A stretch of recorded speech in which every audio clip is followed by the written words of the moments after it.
Good day to you. Hope you're having a wonderful day. We are reading in the book of Genesis now. Last time we read chapter 15. And at the end of chapter 15, God is telling Abram that he's going to give his descendants all this land.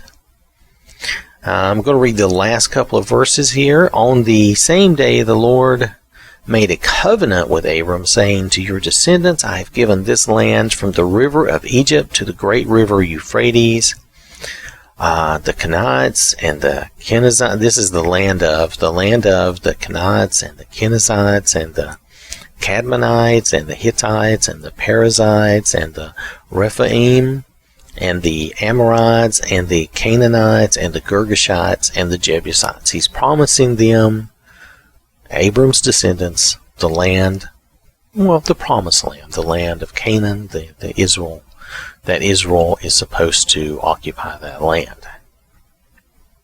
Now we're ready to read Genesis chapter 16. Remember also in chapter 15 that God did promise that Abram would have a son of his own. He would have his own son from his own body, is the way it was phrased, that he would have his own son. So we're now ready to read Genesis chapter 16. Now Sarai, Abram's wife, had not borne him any children, and she had an Egyptian maid whose name was Hagar. So Sarai said to Abram, "See here, the Lord has prevented me from bearing children. I am asking you to go in to the bed of my maid so that she may bear you a child. Perhaps I will obtain children by her." And Abram listened to Sarai and did as she said. After Abram had lived in the land of Canaan 10 years, Abram's wife Sarai took Hagar, the Egyptian maid, and gave her to her husband to be his secondary wife. He went into the bed of Hagar, and she conceived. And when she realized that she had conceived, she looked with contempt on her mistress, regarding Sarai as insignificant because of her infertility. Then Sarai said to Abram, "May the responsibility for the wrong done to me by the arrogant behavior of Hagar be upon you. I gave my maid into your arms, and when she realized she had conceived, I was despised and looked on with disrespect. May the Lord judge who has done right between you and me." But Abram said to Sarai, "Look, your maid is entirely in your hands and subject to your authority. Do as you please with her."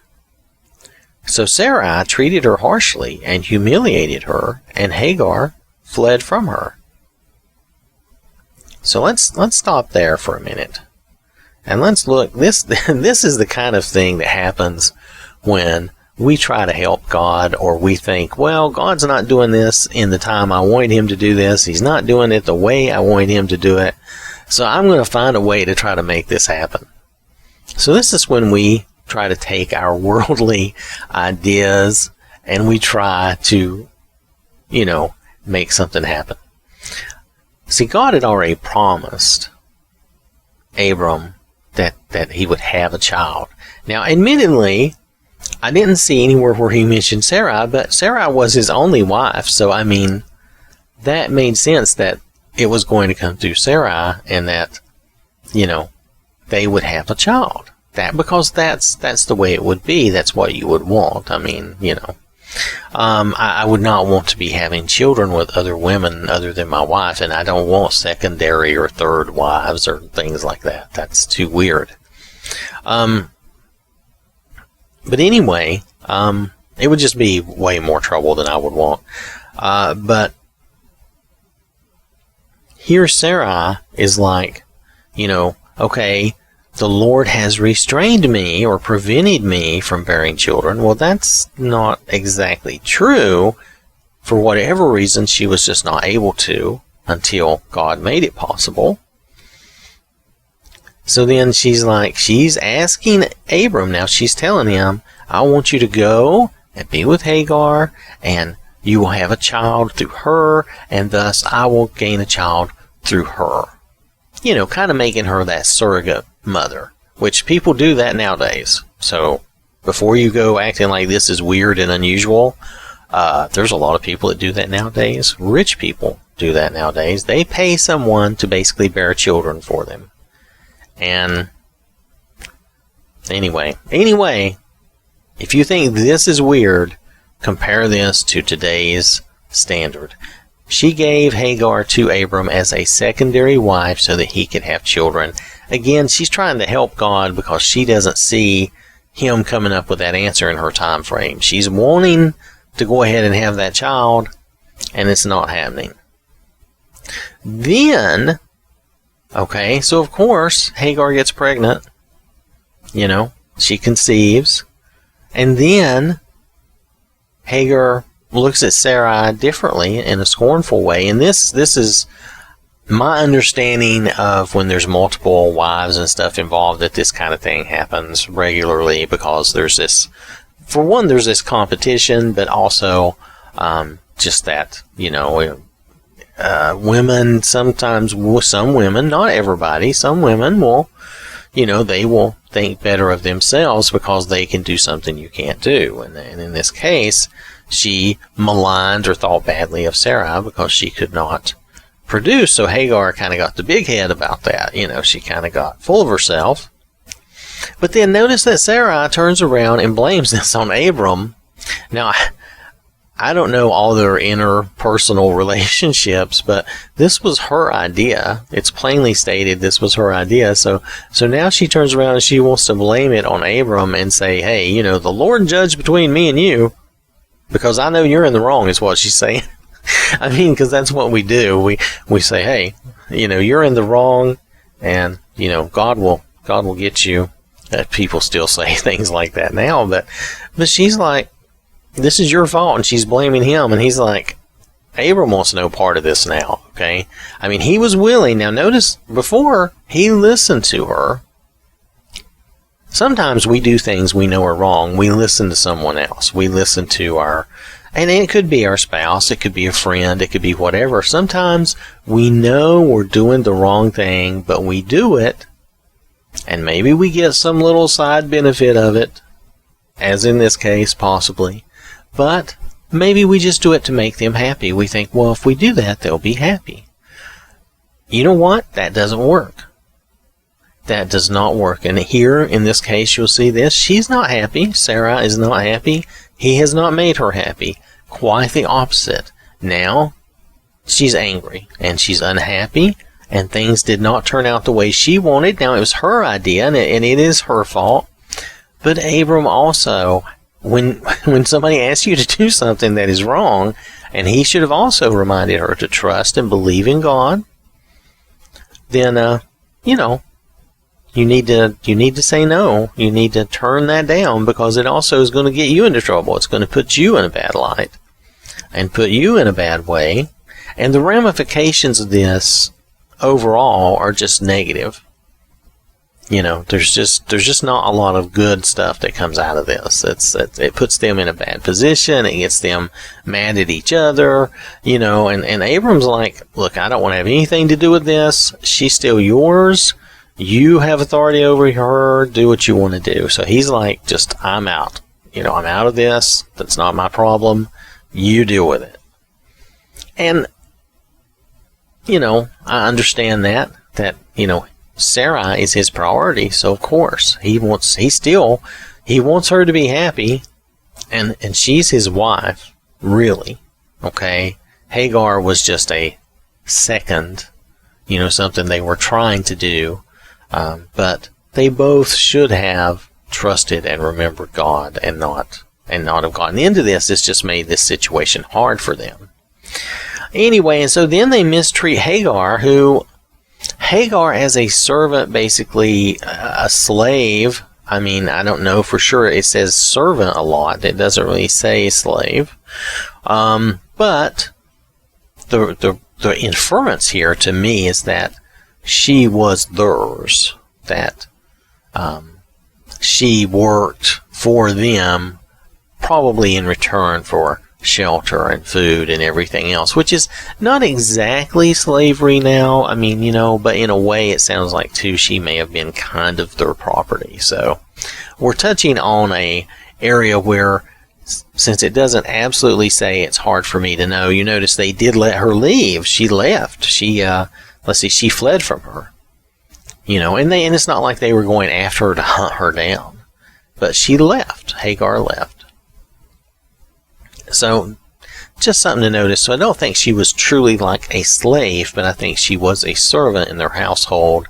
And back then, you would serve a rich, which we know Abram was well-to-do, was well off, that you would serve them and, room and board, and food and all that. You would get all of these things and you would serve them. You would be a servant in their household and you would be available to them a lot. And it would be akin to or close, but you wouldn't really be their property or be a slave. If you wanted to leave, of course, you would be free to leave. And that's how it sounds here. Nonetheless, I didn't mean to get off into that topic, but you see they are trying to help God. They're not truly trusting and believing in God, and they create this whole issue for themselves. And, we don't want to do that. We want to trust God and wait on God and do things in a proper, orderly, correct fashion.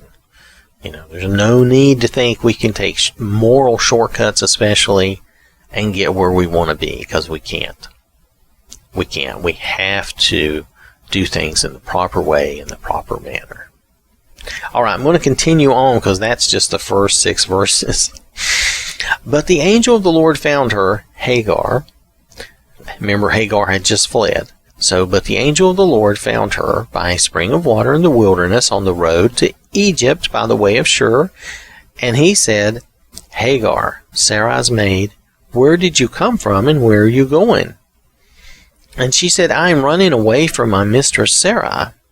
The angel of the Lord said to her, go back to your mistress and submit humbly to her authority. Then the angel of the Lord said to her, I will greatly multiply your descendants, so that they will be too many to count. The angel of the Lord continued, behold, you are with child, and you will bear a son, and you shall name him Ishmael. God hears, because the Lord has heard and paid attention to your persecution, your suffering. He, Ishmael, will be a wild donkey of a man. His hand will be against every man, continually fighting, and every man's hand against him. And he will dwell in defiance of all his brothers. So I'm reading this. He will be a wild donkey of a man. His hand will be against every man, continually fighting, and every man's hand against him. And he will dwell in defiance of all his brothers. I'm not sure this is like a great thing. This sounds like he will be someone who's basically out of control and always in contention and always fighting and arguing, and he'll be against everybody and everybody will be against him, and he will dwell in defiance of all his brothers. Okay, that's what the Lord. Let's see, that's what let me make sure I say this right. The angel of the Lord has said that, so that's how Ishmael will be. Then she called the name of the Lord who spoke to her, you are God who sees.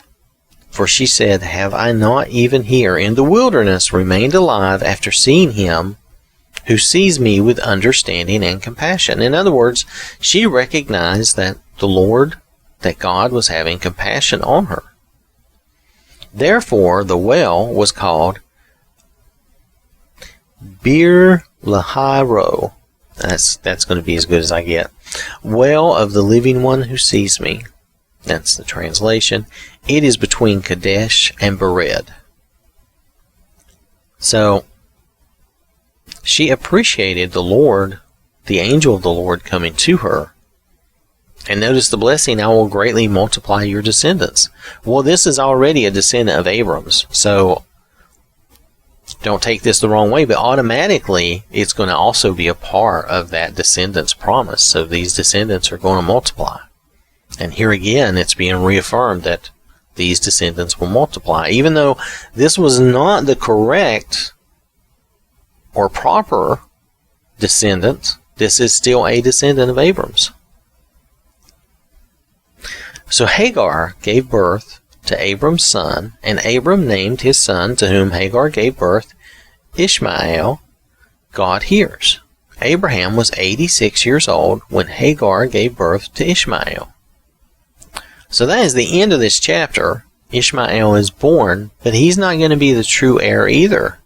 And really, Ishmael came about due to Sarai and Abram just having, maybe it's just a short-term lapse, or, but it's just, it's just a lack of faith that they create this bad issue for themselves. And, or maybe the lack of faith is more on her part, and maybe Abram just went along to make her happy. Nonetheless, I think it still is something we can learn from. When we don't follow God and do things correctly and properly in His time and in His way, all His rules, all His laws, all these things we read, all His wisdom is to help guide us and lead us through this life in a good way so that we have good results and we don't have all these bad situations. This is just another example of when we get off the right path and into the weeds, or we get off into the ditch, or however you want to think of that, we create problems for ourselves. And that's what they did here. They created their own little problem and their own trouble. And then, in the end, though, Abram did have Ishmael with Hagar. So it wasn't, I can't say that everything, all of it was totally negative. God will turn around things when we've made mistakes. He'll turn around things and help us find a way to get something good out of that. Okay? But nonetheless, they could have avoided this whole issue had they just been a little more patient, and had they trusted and relied on God and done things in His order the proper way. Alright, so that is Genesis chapter 16. I want to thank you for listening. Hope you have a wonderful day. May God bless you and keep you safe. And remember, God loves you.